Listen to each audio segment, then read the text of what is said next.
first order business, lengths and strengths of covalent bonds. So I showed a figure like this before when we talked about electrostatic potential energy, okay?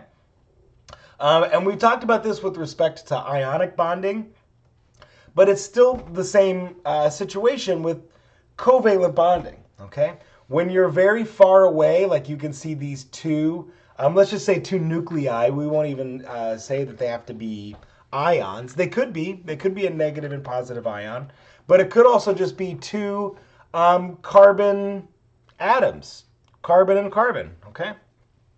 When they're very far away from each other, so note on this x-axis, right, it's distance between the two nuclei, right? So this distance between the two. And on the left, it's the potential energy. And recall, in thermodynamics, we set the scale that, when there's zero, arbitrarily selected, zero potential energy, we say those two ions are not interacting with each other. Or in this case, these two carbon-carbon atoms. They're far enough away that they have zero potential energy between the two.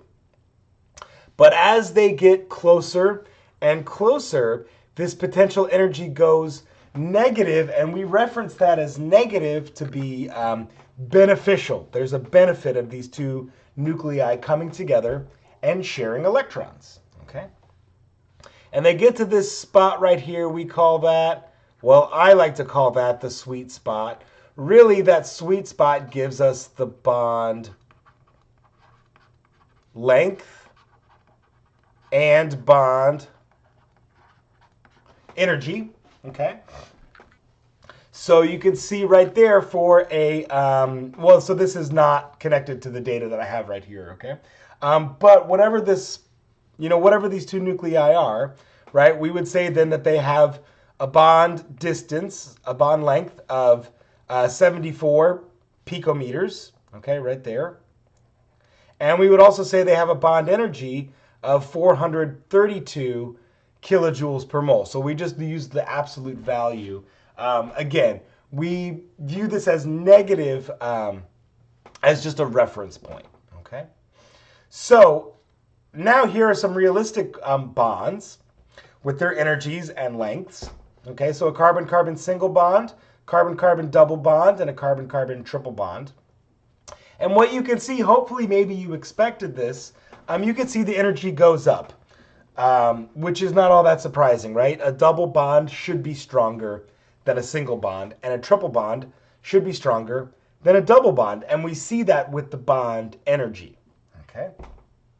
And also, maybe you expected this, maybe you didn't, but the bond length, as you can see, as the bond energy gets bigger, the bond length gets shorter, okay? So that carbon-carbon triple bond, really pulls those two nuclei in together, down to 120 picometer, much shorter than the 154 picometer for a carbon-carbon single bond. And so what this means is this is a fairly rigid bond, okay? It's really hard to stretch and elongate. We call this vibration. It's much more difficult to vibrate that carbon-carbon triple bond than it is that carbon-carbon single bond, okay? And as a result, that can change the chemistry, okay? Okay, so let's move forward.